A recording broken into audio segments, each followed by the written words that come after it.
It is a short flight, barely a few hundred kilometers, no champagne cabins, no global headlines, and yet its meaning travels far. Across Africa, people have learned an odd routine. To reach a neighboring country, they often fly away from the continent first, north, east, or across an ocean, before circling back home. The distance is small, the detour is enormous. This is the quiet paradox of African aviation. The continent connects effortlessly to the world, but struggles to connect with itself. Long-haul routes bring visibility. They signal arrival. They look like progress from 30,000 feet. But on the ground, real capacity is built differently, through short flights, regional carriers, and dense networks that allow people, goods, and ideas to move with ease. Because mobility within is not convenience, it is capability. When regional routes disappear, borders harden, markets shrink, opportunities thin out. But when they return, when short flights stitch neighboring cities back together, the effects ripple outward, quietly and powerfully. This is not a story about distance, it is a story about direction. Stay with us. What looks small on a map may hold the key to how a continent builds real strength. Because in Africa today, the most important journeys are not the longest ones. They are the ones that finally bring the continent closer to itself. The change does not announce itself with fanfare. It arrives quietly, on short runways, at secondary terminals, in boarding calls spoken in familiar accents. Across Africa, regional carriers are returning to routes once abandoned. Short flights, some barely an hour long, are reappearing on timetables. Cities that used to feel closer by road than by air are being stitched back together, one rotation at a time. This is not a coincidence, it is a correction. For years, African aviation chased distance.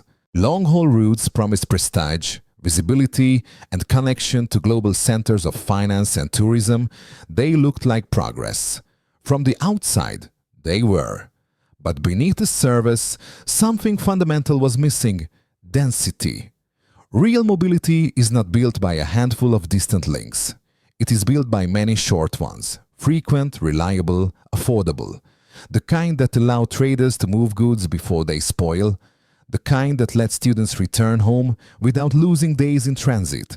The kind that make neighboring countries feel like neighbors again. That is where regional carriers come in. Small and mid-sized aircraft, turboprops and single-aisle jets are better suited to Africa's geography and demand patterns. They require less infrastructure. They operate efficiently on shorter sectors. They turn distance into minutes, not margins. And demand is there. Passenger traffic across the continent is rising steadily, driven not only by international travel, but by domestic and regional movement. This growth does not concentrate solely in megacities. It spreads across secondary cities, border towns, and regional hubs, places long overlooked by long-haul logic. Regional carriers read this landscape differently. They do not chase symbolism, they chase flow. Instead of funneling passengers through a single hub, they connect points directly. Instead of waiting for perfect conditions, they operate within real constraints. Their business models are lean, their routes pragmatic, their value immediate. A short flight between two neighboring capitals may never make headlines. But for the people who take it, the impact is tangible. Time saved, costs reduced, possibilities expanded. This is why the rise of regional carriers matters, because it marks a shift away from aviation as image and toward aviation as capacity. Capacity to move people within the continent. Capacity to support trade that does not rely on detours. Capacity to make integration functional, not theoretical. The evidence is visible in how these routes behave. Load factors on short-haul services often outperform expectations. Frequencies increase where reliability is proven. Aircraft utilization improves not through spectacle, but through repetition. In other words, the short flight works because it fits. It fits the distance between cities. It fits the income realities of passengers. It fits the operational limits of infrastructure. And most importantly, it fits the developmental need of the continent. This is the part often missed in grand aviation strategies. Mobility within a region creates habits of exchange. It normalizes movement. It lowers the psychological and economic cost of crossing borders. Over time, it builds markets that function daily, not episodically. Regional carriers become the quiet architects of this process. They do not redraw maps, they activate them. When a short route opens, it does more than move passengers. It signals that a connection is worth maintaining, that a corridor is viable, that proximity has value. Over time, these signals accumulate, turning isolated points into networks. This is how integration actually happens, not through declarations, but through departures. Of course, the path is not smooth. Operating short-haul routes requires consistency, coordination, and policy support. Margins are thin. Disruptions ripple quickly. Yet the persistence of regional carriers suggests something important. The model responds to a real, unmet demand. Where long-haul flights project ambition, short flights deliver utility. And utility, in the end, is what sustains growth. The return of regional routes is therefore not a side story. It is the main signal. A sign that African aviation is beginning to align with African reality, prioritizing movement where it matters most. But this resurgence also exposes an uncomfortable truth. If short flights are so essential, why were they allowed to disappear in the first place? That question leads directly to the tension beneath the revival, because the challenge facing regional connectivity is not demand, it is structure, and that is where the story turns next.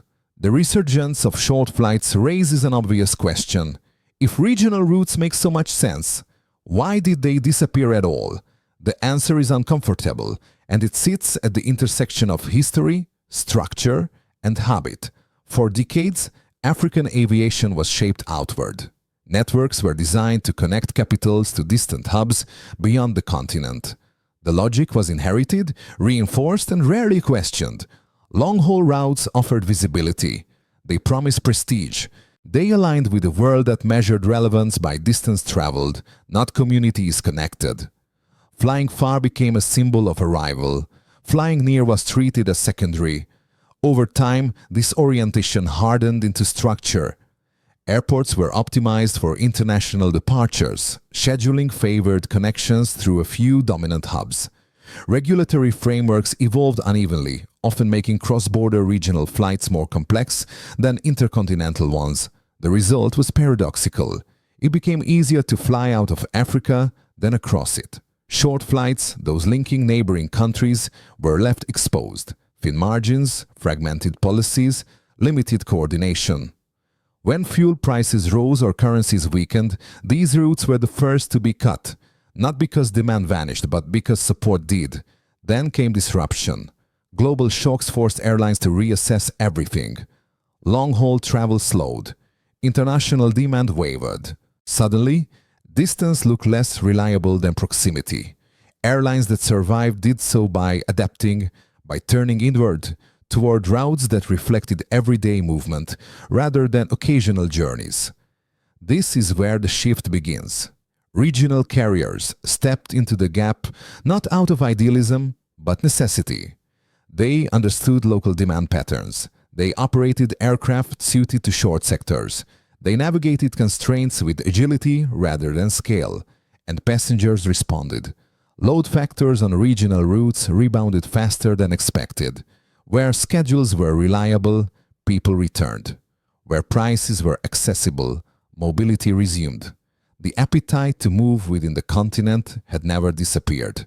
It had simply been underserved. Yet the revival also exposed resistance. Not everyone welcomed the return of dense regional connectivity. Legacy systems are slow to change. Airspace coordination remains uneven. Bilateral agreements lag behind reality. Administrative friction continues to make some short flights harder to operate than longer ones. Here, the tension sharpens. Africa does not lack demand to fly with itself. It lacks alignment. Alignment between policies and geography, between infrastructure and usage, between declared integration and daily practice. Governments speak of regional markets. Airlines attempt to build them. But when fees, taxes, and permissions vary unpredictably, even the most efficient carrier hesitates. Short flights depend on rhythm. When that rhythm is disrupted, confidence fades quickly. The reactions to the revival are therefore mixed. Passengers embrace it, small businesses depend on it, regional economies benefit from it. But institutions struggle to keep pace. International observers note the shift with cautious interest. Short-haul growth is read as a sign of resilience, of an aviation sector recalibrating toward reality. Yet concerns remain about sustainability. Can these routes endure without deeper coordination? Can mobility outpace bureaucracy? The answers are not yet clear. What is clear is that regional connectivity has become a test case, not just for airlines, but for governance. The success of short flights depends less on aircraft than on cooperation between states, regulators, and operators. This is where the story reaches its climax, because the rise of regional carriers forces a choice. Either Africa continues to prioritize outward visibility, celebrating long-haul connections while internal gaps persist, or it commits to inward capability, treating short flights as strategic infrastructure rather than marginal services. The reaction to this choice reveals priorities. Where coordination improves, routes stabilize. Where resistance persists, growth stalls, and the consequences extend beyond aviation. Mobility shapes labor markets. It determines whether regional trade is practical or theoretical. It decides whether integration lives on paper or in practice. Short flights, it turns out, are not small at all. They expose the distance between intention and execution, between aspiration and action. As regional carriers push forward, they are doing more than adding routes. They are challenging an old orientation, one that looked outward for validation and overlooked the power of proximity. The question now is not whether Africa can fly with itself.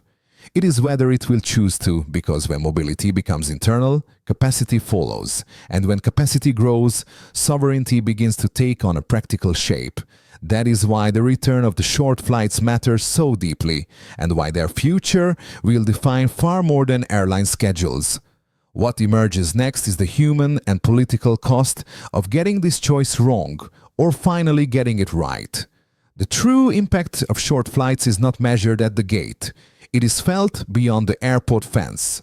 When regional routes disappear, distance does not simply increase, it hardens. A journey that should take minutes becomes an ordeal of days. Markets that should be reachable shrink into isolation.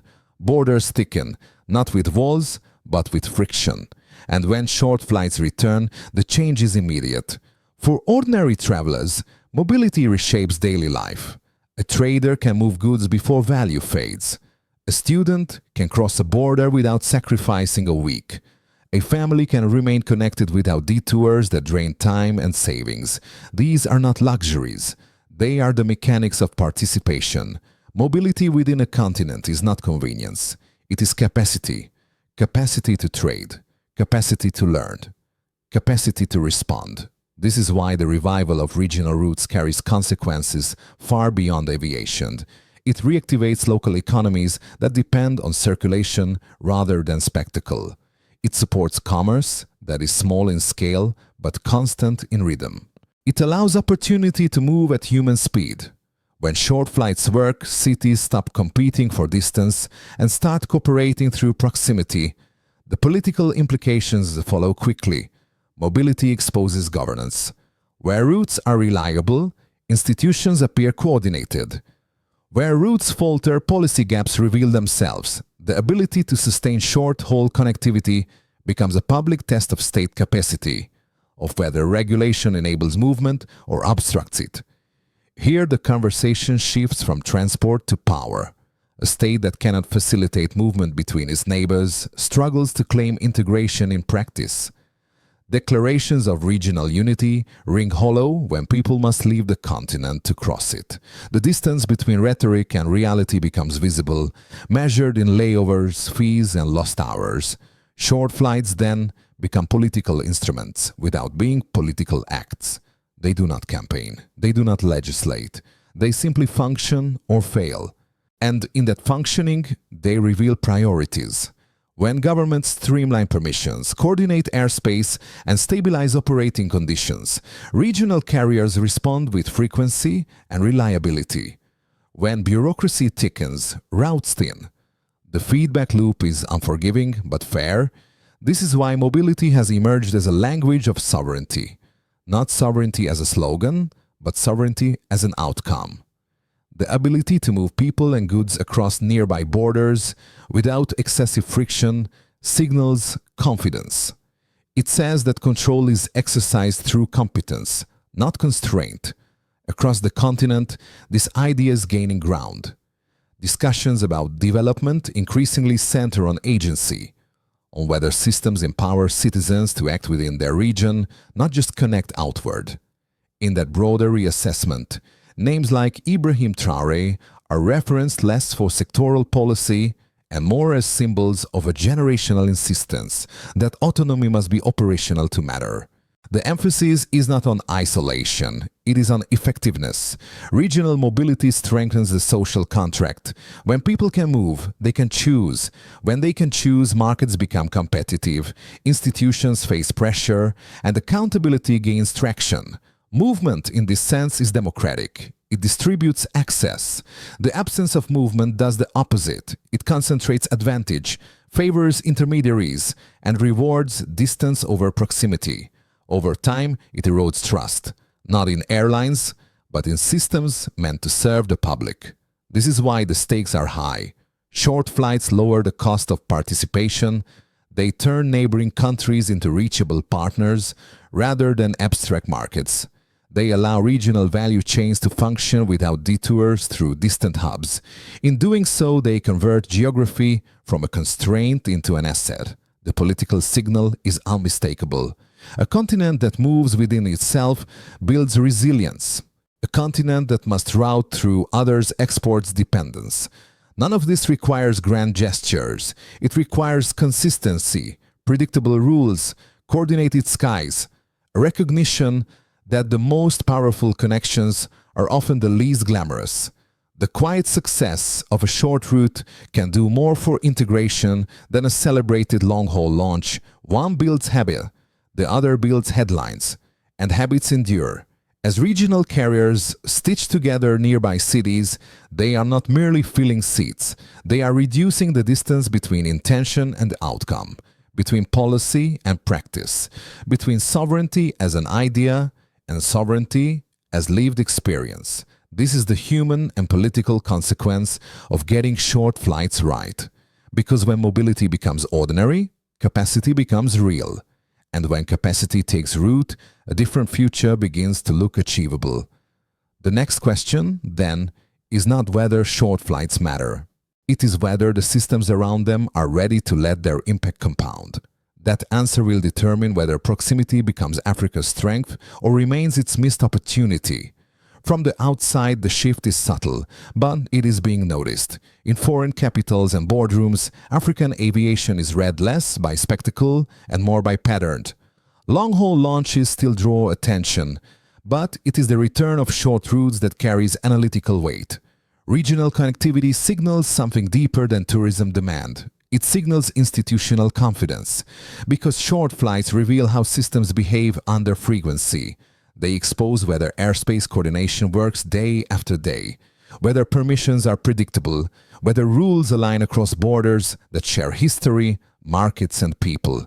This is why international partners watch regional carriers closely, not as curiosities, but as indicators. When short routes stabilize, it suggests that policy friction is easing. When they falter, it suggests the opposite. Global airlines and financiers understand this distinction. Long-haul routes can survive volatility. They rely on episodic demand and higher margins. Short-haul routes cannot. They require rhythm.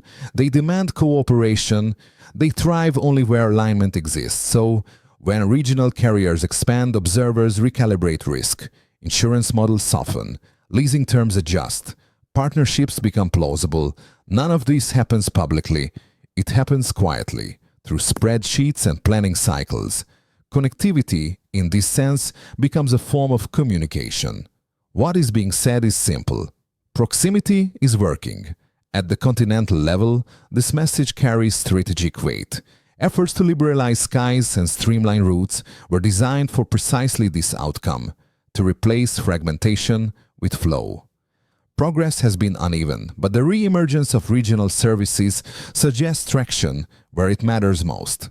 The world reads this as a test, not of ambition, but of execution. Where regional routes operate smoothly, they signal that integration is becoming practical. Where they struggle, they reveal where legacy barriers still dominate. This contrast sharpens international perception between capacity built for show and capacity built for use. The comparison is unavoidable. Long-haul visibility impresses, short-haul capability convinces, and capability is what underpins confidence. This is why the conversation broadens beyond aviation. Regional mobility intersects with trade facilitation, labor movement, and supply chains. It affects how quickly goods cross borders, how workers access opportunity, how markets deepen. Each short flight becomes a data point in larger geopolitical assessment. Countries are not judged by rhetoric, they are judged by repetition. In this wider reading, Burkina Faso appears not as an aviation outlier, but as part of a continental moment, where nations reassess how autonomy is exercised and where practical capacity is valued over inherited pathways. The focus shifts from outward alignment to inward coherence. International observers do not expect uniformity, they expect direction. When regional connectivity improves, it suggests that direction is being set. When it stalls, questions return. The cost of inconsistency is not condemnation, it is hesitation. And hesitation in global systems slows opportunity. Yet the opportunity remains open. Short flights offer a rare advantage. They compound quickly. Each reliable route strengthens the case for the next. Each cooperative corridor lowers the threshold for investment. Over time, proximity reshapes perception. This is the quiet power of regional aviation. It does not announce transformation, it performs it. And as the world watches Africa's skies with renewed attention, it is these modest distances, bridged consistently, that carry the longest signal. Because in geopolitics, credibility is not measured by how far you can fly. It is measured by how well you can move. The path ahead is not drawn by distance, it is shaped by density. Africa's aviation future will not be secured by how far its aircraft can travel, but by how often its people can move, reliably, affordably, and within their own region. Short flights are the infrastructure of this future, quiet, repetitive, and powerful. Because short routes do something long routes cannot. They compound. Each successful regional connection lowers the cost of the next. Each reliable frequency builds habit. Each habit deepens markets that function daily, not seasonally. Over time, proximity becomes strength, and strength becomes choice. This is where sovereignty stops being symbolic and starts becoming practical. The risk is clear. If regional connectivity remains fragile, dependency hardens. Travel detours persist. Value chains route outward. Integration stays aspirational. In that scenario, Africa continues to move, but not on its own terms. The opportunity is equally clear. Invest in the systems that make short flights work. Predictable regulation, coordinated airspace, fair fees, and schedules designed around real demand. Support aircraft types suited to short sectors. Treat regional carriers not as stopgaps, but as strategic assets. This is not about protectionism, it is about alignment. Alignment between geography and policy, between demand and design, between ambition and execution. When alignment exists, regional carriers scale naturally. Frequencies increase. Secondary cities become hubs in their own right. Border towns transform into gateways. The continent's map changes, not through redrawing lines, but through activating them. The metaphor matters here. From distant dreams to nearby strength. Short flights do not compete with long-haul routes, they complete them. They feed networks with resilience. They anchor aviation in everyday life. And by doing so, they stabilize the entire system. This is how integration becomes a lived experience. Workers commute across borders without ordeal. Businesses expand to neighboring markets without losing days. Families remain connected without crossing oceans. Mobility becomes ordinary, and that ordinariness is precisely the point. Ordinary movement builds extraordinary capacity. The choice ahead is not dramatic, but it is decisive. Either short routes are treated as marginal, left to survive on the thin margins and inconsistent support, or they are recognized as the backbone of a continent learning to move within itself. History suggests which choice lasts. When proximity is prioritized, confidence grows. When confidence grows, investment follows, not as charity, but as calculation. Over time, the continent's aviation story shifts from visibility to viability. Africa does not need to prove it can reach the world. It already has. What it must prove now is that it can reach itself efficiently, consistently, and on fair terms.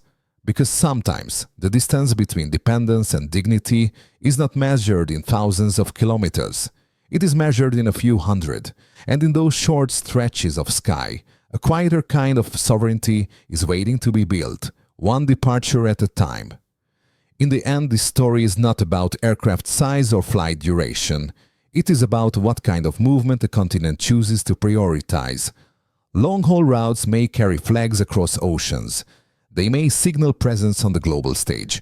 But it is the short flights, the quiet, repetitive journeys between neighboring cities that determine whether mobility becomes power or remains appearance, because capacity is built close to home. When people can move easily within their own region, economies thicken, trade becomes practical, opportunity circulates, borders soften, not politically, but functionally, and sovereignty begins to show itself not as resistance, but as competence. This is why the rise of regional carriers matters so deeply. They do not promise spectacle, they deliver access. Across Africa, a broader shift is taking place. The language of development is changing, from dependency to agency, from distance to density. In that conversation, names like Ibrahim Traoré surface not because of aviation policy, but because they symbolize a wider insistence that independence must be lived, not just declared. That insistence is echoed every time a short route reopens, every time a border becomes a bridge, every time mobility stops being an exception and becomes routine. From Burkina Faso to coastal hubs and the inland crossroads, the lesson repeats itself. A continent does not grow strong by reaching far first. It grows strong by connecting near, by making its own geography work for its people. Mention Ibrahim Traoré again and the point sharpens. This is not about individuals, it is about a generation mood, a belief that dignity is built through systems that function, not slogans that travel. Short flights do not solve everything, but they solve something fundamental. They turn proximity into possibility. They transform maps into networks. They allow integration to move from paper to practice. And sometimes that is enough to change direction, because sovereignty does not always arrive with grand gestures or distant horizons. Sometimes it arrives quietly, on a 40-minute flight between two cities that should have always been closer. If this story speaks to how you see Africa's future, stay with us, share your thoughts, and remain part of this conversation as the continent redraws its strength one short journey at a time. After all, the longest journeys often begin with the smallest distances, and the most meaningful flights are the ones that finally bring Africa closer to itself.